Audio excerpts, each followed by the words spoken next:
আর শ্রীমদ্ ভাগবত হলো ভক্তি রসশাস্ত্র।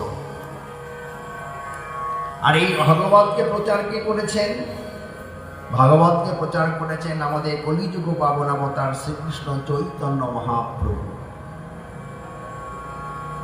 যারা চৈতন্য চরিতামৃত গ্রন্থ দেখেছেন দেখবেন সেখানে কি বলা আছে, দুই ভাই হৃদয়ের খালি অন্ধকার, দুই ভাগবত সঙ্গে করান সাক্ষাৎকার।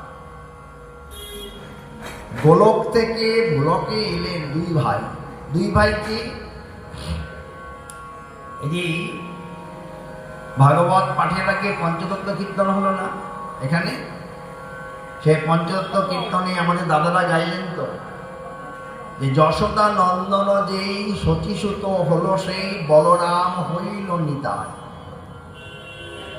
যশোদা নন্দন আমার কৃষ্ণচন্দ্র, আর শচীনন্দন আমাদের গৌর সুন্দর। বলেন যশোদা নন্দন যেই শচীসুত হলো সেই, অর্থাৎ যেই কৃষ্ণ সেই গৌর হয়ে আসলেন।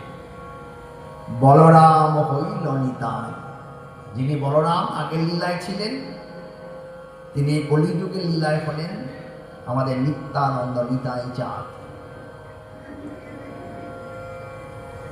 তাই বললেন দুই ভাই, অর্থাৎ আমার নিতাই এবং গৌর।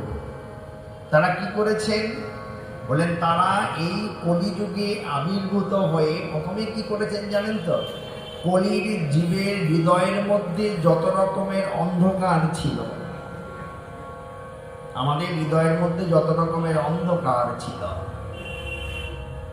বলেন খালি অন্ধকার, আগে আমাদের হৃদয়ের যে অন্ধকারগুলো সেই অন্ধকারগুলোকে আগে খালি করে দিলেন, মানে পরিষ্কার করে দিলেন। যদি আমাদের মনের মধ্যে অন্ধকার থাকে তাহলে তো আধ্যাত্মিক জগতের কোনো কিছুই আমরা বুঝতে পারবো না, জানতে পারবো না, দেখতে পারবো না।